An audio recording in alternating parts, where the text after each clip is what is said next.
6월 26일 월요일 매일 예배 시작하겠습니다. 기도하겠습니다. 거룩하신 하나님 감사합니다. 오늘도 우리와 함께 하시며 우리의 세상 사는 어간 가운데 하나님께서 언제나 우리를 외면치 않으시고 우리를 도우시는 줄 믿습니다.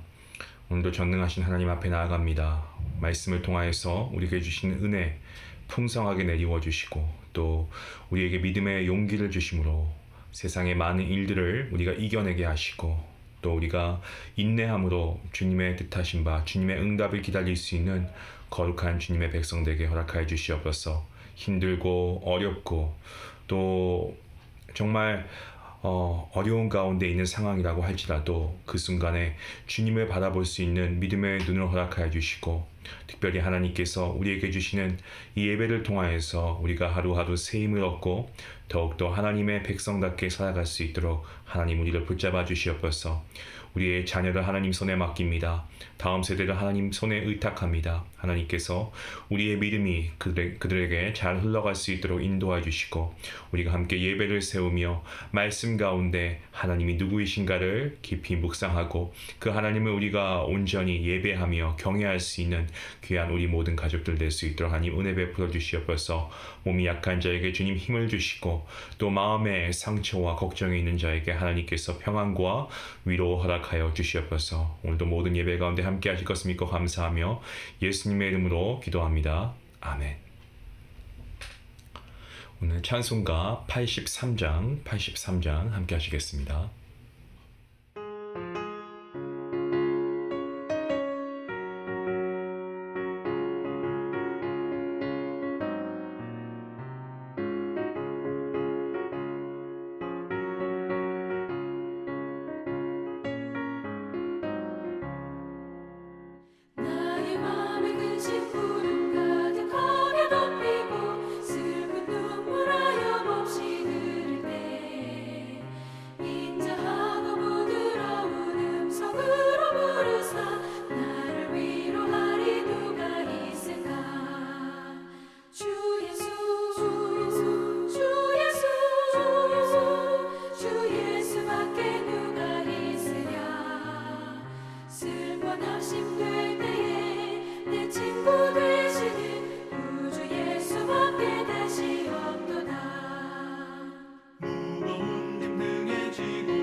오늘 말씀은 사도행전 4장 1절부터 12절까지 말씀입니다.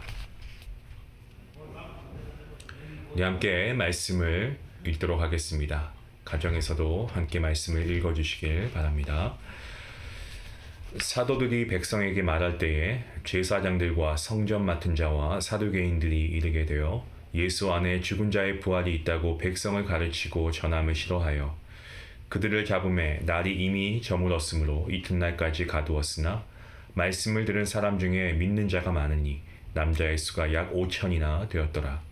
이튿날 관리들과 장로들과 서기관들과 예루살렘에 모였는데 대제사장 안나스와 가야바와 요한과 알렉산더와 및 대제사장의 문중이 다 참여하여 사도들을 가운데 세우고 묻되 너희가 무슨 권세와 누구의 이름으로 이 일을 행하였느냐? 이에 베드로가 성령이 충만하여 이르되 백성의 관리들과 장로들아 만일 병자에게 행한 착한 일에 대하여 이 사람이 어떻게 구원을 받았느냐고 오늘 우리에게 질문한다면 너희와 모든 이스라엘 백성들은 알라. 너희가 십자가에 못 박고 하나님이 죽은 자 가운데서 살리신 나사렛 예수 그리스도의 이름으로 이 사람이 건강하게 되어 너희 앞에 섰느니라. 이 예수는 너희 건축자들의 버린 돌로서 집 모퉁이의 머릿돌이 되었느니라. 아멘. 베드로와 요한은 기도하기 위해서 평소처럼 아주 습관적으로 성전에 올라가고 있었습니다. 그러던 중에 미문 앞에서 구걸하고 있던 한 장애인을 만납니다. 하반신을 사용할 수 없는 장애인을 만나게 되고 이 안진뱅이를 고친 사건을 통해서 사람들이 모여들게 됩니다. 그리고 이렇게 모여든 사람들에게 설교할 기회를 얻게 되죠. 이제 어떻습니까? 제사장들과 그리고 성전 맡은 자 그리고 사두개인들은 이에 분노하게 되었고요. 이들에 의한 핍박으로까지 연결이 됩니다. 유대인 지도자들 이들은 사도들 즉 베드로와 또 요한의 가르침이 아주 못마땅했습니다. 그들이 안진뱅이를 걷게 만든 기적과 그리고 예수 그리스도의 죽음과 부활을 전하는 모습을 더는 두고 볼 수 없었습니다. 그래서 그들은 베드로와 요한의 설교를 중단시켜 버립니다. 베드로와 요한을 체포하는 과정에서 세 부류의 사람들이 이 관련되어 나타나는 것을 우리가 오늘 본문을 통해 보게 되는데요. 먼저 제사장들이 나오고 있습니다. 이 제사장들은 어떻습니까? 성전이죠. 특히 제사에 관한 일과 유대인의 명절, 예식 그리고 성전세 등의 책임을 맡고 있는 그러한 역할을 맡고 있는 사람들입니다. 또한 이들은 성전에서 백성들을 가르칠 수 있는 합법적인 권한을 가진 유일한 사람들이었죠. 자, 또 한 부류의 사람들이 나옵니다. 말씀 보니까 성전 맡은 자라고 되어 있는데 성전 맡은 자는 성전의 그 치안과 질서 유지와 그것과 관련된 어떤 제반 사항을 책임지고 있었고요. 그리고 성전 내에서 대제사장 다음가는 2인자에 해당하는 그러한 요직이었습니다. 그래서 겟세마네 동산에서 예수님을 체포한 것도 바로 이들이었죠. 또 한 부류의 사람들이 나옵니다. 사두개인들입니다. 사두개인들은 예루살렘의 관료 계층을 구성하는 제사장 문중에 속한 이들인데 이들 중 대부분이 산헤드린 공회원인 것을 우리가 알게 됩니다. 베드로와 요한이 이들의 심기를 불편하게 한 행동은 몇 가지가 있었습니다. 먼저 베드로와 요한은 성전에서 백성들을 가르칠 자격이 제가 방금 말씀드린 제사장들에게만 있음에도 불구하고 백성들을 가르쳤다는 거죠. 또 어떠한 행동이 그들의 마음을 불편하게 했습니까? 예수님 안에서 죽은 자들의 부활을 선포한 거죠. 단순히 하나님께서 예수님을 살리셨다는 그러한 선언이 아니었고 예수님을 통한 부활의 선포가 문제였습니다. 베드로는 단순히 예수님이 부활하셨음 이것만을 말한 것이 아니었고 이것을 바로 하나님의 궁극적 회복 역사의 시작으로 선포합니다. 전자는 제사장들과 성전 맡은 자와 관련된 문제였고요. 후자는 죽은 자의 부활을 부인하는 사두개인들과 관련된 문제였죠.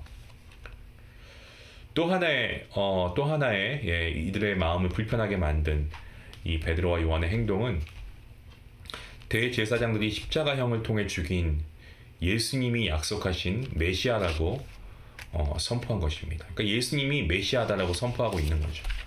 이러한 가르침은 유대인 지도자들의 심각한 어떤 실책을 아주 그냥 신랄하게 질책한 것이었기 때문에 그들 입장에서는 굉장히 분노가 치밀어 올랐습니다. 하지만 날이 저물었기 때문에 베드로와 요한을 당장은 처리하지 못하고 일단 옥에 잡아가둡니다. 하지만 일반 백성들의 생각은 달랐죠. 사도행전의 기자는 전통적으로 누가로 봅니다. 누가는 본문 1절 말씀에서 의도적으로 이 종교 지도자들과 그리고 사도들의 말씀을 듣고 있는 백성들을 이렇게 따로 분리합니다.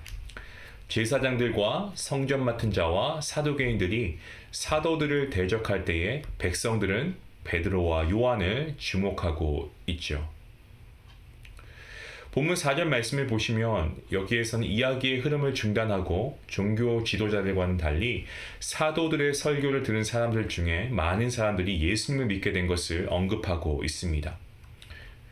믿는 자가 많았는데 남자의 수가 말씀을 보니까 약 5천이나 되었다라고 기록하고 있습니다. 베드로와 요한이 투옥된 것은 분명한 위기였습니다. 하지만 이것은 그들로 하여금 증인으로서의 사명을 감당하지 못하도록 할 수는 없었습니다. 오히려 그들은 이것을 증인으로서의 삶을 위한 또 하나의 좋은 기회로 삼았습니다. 이튿날 날이 밝고 유대인의 지도자들이 모여서 베드로와 요한을 신문합니다. 여기서도 몇 부류의 사람들이 이 공회를 구성하고 있었는데 관리들이 먼저 나오고 있습니다. 이 사람들은 어떤 사람입니까? 대제사장 이 문중의 지도자들이었습니다. 대제사장의 문중은 그들의 가족으로 구성이 되어 있었는데요. 이들이 힘을 합하면 그야말로 공회에서 가장 영향력 있는 그러한 무리가 되었습니다. 또 한 무리가 나오는데 바로 장로들입니다. 이 원로 관료들로 이 제사장들과 부유한 일반인들로 구성된 쉽게 말씀드리면 엘리트 유대인 집단이라고 보시면 될 것 같습니다. 그리고 또 하나 나오는 부류가 있죠. 바로 서기관들입니다. 율법 전문가들. 이들이 바로 서기관들인데 공회는 70명의 구성원과 그리고 현재 대제사장이 모였습니다. 부를 소유하고 학식이 높고 예루살렘에서 그야말로 막강한 파워를 가지고 있는 그러한 이들로 구성이 되었습니다. 예수님께서 그렇게 하셨던 것처럼 이제 제자들도 이 공회 앞에 서게 되죠. 본문 6절 말씀입니다. 6절 말씀은 대제사장의 문중과 관련해서 4명의 이름을 언급하고 있습니다. 6절 말씀 보시면 어떻습니까? 안나스가 나오죠. 안나스는 이 로마 총독에 의해서 임명된 첫 번째 대제사장입니다. 그의 5명의 아들 또한 후에 대제사장이 되었습니다. 가야바는 안나스의 사위였고 예수님과 사도들 스데반을 신문할 때 대제사장이었습니다. 안나스 이후 18년 동안이나 대제사장직을 수행했을 때만큼 로마 총독의 마음에 들었던 존재들입니다. 안나스는 원로 대제사장으로 가야바는 대제사장으로 예수님의 재판에서 중요한 역할을 담당했던 사람들입니다. 자신들의 민족을 위해서 죽음의 형벌을 내린 자에게 이제 다시 그 사람만큼이나 영향력 있을 법한 존재들이 나타났다는 것이 그들 마음에는 무척이나 불편하게 느껴졌을 겁니다. 하지만 이 땅에 오셔서 율법을 완성하시고 고난받으시고 죽기까지 순종하신 예수님의 발걸음을 이 눈으로 보았습니다. 그리고 성령의 충만함을 받은 사도들은 예수님께서 가신 그 길을 나도 따라가겠다라는 심정으로 공회 앞에 섰을 것입니다.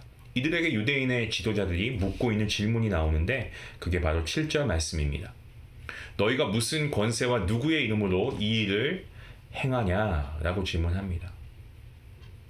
여러분, 이 질문 많이 우리에겐 익숙한 그러한 문구가 아닙니까? 예수님께서 성전에서 가르치시고 복음을 전할 때 들으셨던 말과 유사하죠.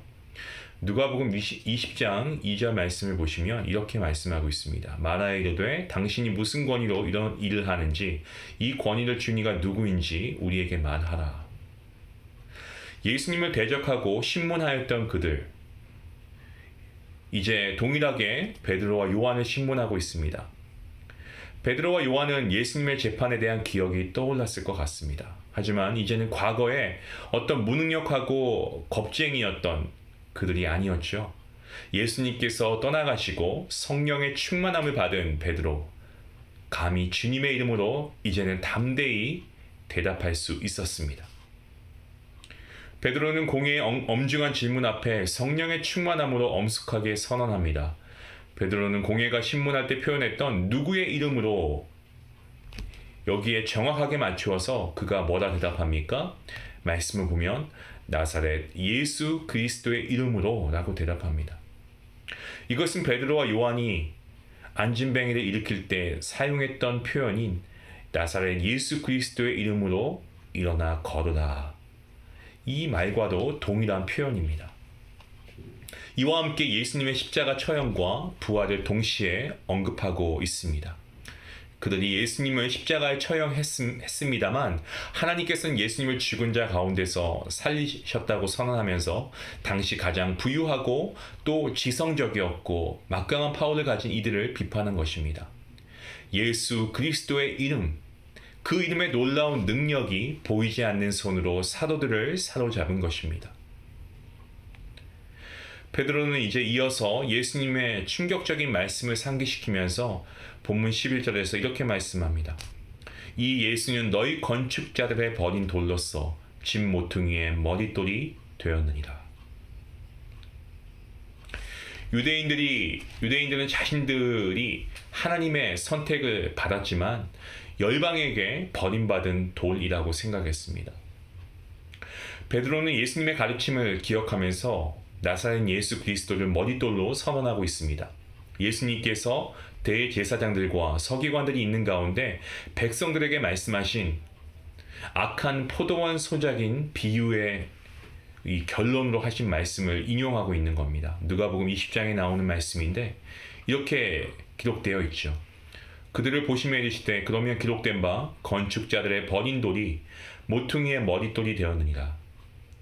이렇게 함이 어찌미냐 무릇 이 돌 위에 떨어지는 자는 깨어지겠고 이 돌이 사람 위에 떨어지면 그를 가루로 만들어 흩으리라 하시니라. 이 비유를 통해서 고난 받으실 뿐 아니라 그 후에 부활하셔서 이스라엘 집에 모퉁이 돌이 될 것을 예언하신 주님이셨습니다. 베드로는 예수님의 이 말씀이 부활로 인해 실현되었다라는 것을 선포하고 있는 것입니다. 예수님의 십자가의 고난과 부활하심, 이 모두가 이루어졌으니 이제 남은 것은 예수님을 배척하는 자들, 이들이 깨지고 가루가 되어 멸망을 받는다는 것입니다. 베드로는 이런 위기에 처해 있는 이들이 살아남을 수 있는 유일한 한 가지 길을 제시합니다. 오늘 저희가 읽은 본문 마지막 절 말씀, 12절 말씀인데요. 이렇게 말씀합니다. 다른 이로서는 구원을 받을 수 없나니 천하 사람 중에 구원을 받을 만한 다른 이름을 우리에게 주신 일이 없습니다. 우리가 살아가고 있는 지금의 이 세상, 절대 진리가 없다라고 하는 종교다원주의 시대를 살아가고 있습니다. 기독교를 향해서, 교회를 향해서 편협하고 배타적이고 교만하다라고 손가락질합니다. 저희는 그렇게 욕을 먹는 세상에 살아가고 있습니다. 그래서 적당한 타협과 양보를 보이며 예수님을 믿지 않고도 기독교 외에 다른 종교를 믿어도 구원을 얻을 수도 있는 것처럼 주장하죠. 그러한 잘못된 교회들이 많이 있습니다. 제가 이전에 수요예배 때 히브리서 강의를 할 때 진리는 배타적일 수밖에 없다라고 말씀드렸습니다. 진리가 두 가지 이상이라면 그것은 더 이상 진리일 수가 없지 않습니까? 진리는 오직 하나입니다. 구원의 진리는 교회가 정한 것이 아닌 예수님께서 친히 말씀하신 가르침입니다. 교회가 인기를 위하여 포스트 모더니즘 사회에서 다양성을 인정할 수도 있겠지만 예수님의 분명한 가르침은 구원은 오직 한 길뿐이라는 겁니다. 우리에게 다른 선택의 여지가 없습니다. 사랑하는 성도 여러분, 증인으로서의 삶을 살아가는 그리스도인은 늘 반대에 부딪힐 가능성이 있습니다. 구원 얻는 다른 방법이 없다는 선포는 결국에 더 많은 반대와 핍박을 불러올 것입니다. 예수님에 관해 더 이상 말하지도 가르치지도 말라는 명령을 거부하니까 이 사도들은 더 많이 체포되고 매질당합니다. 그럼에도 불구하고 예수님을 따르는 증인된 우리가 눈물 흘리는 한이 있어도 끝까지 그 길을 향해 나아갑니다. 그리고 그러한 우리를 향해서 하나님의 이끄시는 그러한 능력의 하나님의 손이 오늘도 우리와 함께하고 있다는 사실을 우리가 깨닫게 되는 것입니다. 사랑하는 성도 여러분, 우리가 이 험난한 세상 가운데 이 시대를 살아가는 우리에게 위로가 되고 힘이 되시는 구원자이시고 부활이요 생명 되신 오직 단 하나의 이름, 주 예수 그리스도. 그 이름의 힘과 능력으로 오늘도 우리가 승리하는 하루가 될 수 있기를 우리 주님의 이름으로 간절히 축원합니다. 기도하시겠습니다. 하나님 감사합니다. 오늘 말씀은 우리에게 너무나 큰 도전이 되는 말씀입니다. 그렇습니다. 우리가 오늘 이 베드로의 선포처럼 정말 용기 있는 하나님의 그리스도인이 될 수 있기 원합니다. 우리도 우리 앞에 어떠한 환난과 핍박이 있다 할지라도 우리가 오직 유일한 구원자이시고 유일한 주님이시고 하나님이신 아버지 앞에 우리가 예배하며 나아갈 때에 하나님 우리의 믿음이 흔들리지 않도록 붙잡아 주시고 우리가 정말 증인된 삶으로 하나님의 말씀 이 복음을 전하며 선포할 수 있는 데 쓰임받는 귀한 주님의 자녀 그러한 주님의 도구가 될 수 있도록 인도하여 주시옵소서. 하나님 우리의 힘으로 할 수가 없습니다. 하나님의 지혜가 필요합니다. 성령의 충만함이 필요합니다. 하나님 우리에게 필요한 이것들 하나님의 은혜로 주시고 하나님의 능력으로 우리와 함께 하심에 우리가 더욱더 정말 그리스도인으로서 복음의 귀한 능력을 살아내고 정말 우리가 움츠려 있고 우리가 걱정하며 또 우리가 하나님의 말씀에 온전하게 순종하지 못하여서 우리가 실수하거나 죄된 길을 걸어간다 할지라도 하나님 우리가 다시금 복음으로 돌아가서 말씀 안에 우뚝 서며 이 능력의 말씀을 붙잡고 이 말씀을 선포할 수 있는 귀한 하나님의 거룩한 산 증인이 될 수 있도록 하나님의 예배자가 될 수 있도록 하나님 오늘도 붙잡아 주시옵소서. 오늘도 우리와 함께 하신 주님께 감사하며 이 모든 말씀 예수님의 이름으로 기도하옵나이다. 아멘. 여러분 베드로와 요한이 체포된 가운데서도 그들은 두려워하지 않았습니다. 말씀을 선포했고 예수님이 누구이신지를 선포했습니다. 성령으로 충만한 사도들 아무도 막을 수가 없었습니다. 여러분 우리가 이 세상 가운데 유일한 구원의 길 우리 주님이신 줄로 믿습니다. 우리의 유일한 구원이시고 힘이신 여호와 하나님 우리가 의지하고 이 하나님 그리고 우리를 위해 이 땅에 오셔서 우리를 위해 죽으시고 부활하신 그 주님을 우리가 선포하며 복음을 전하는 증인의 삶을 살아갈 수 있는 여러분 될 수 있게 원합니다. 이러한 여러분이 될 수 있게 해달라고 우리가 가야 할 길 마땅히 걸어갈 수 있게 해달라고 주님 우리를 붙잡아 주시옵소서. 기도하는 오늘 이 시간 될 수 있게 원합니다. 기도하시겠습니다.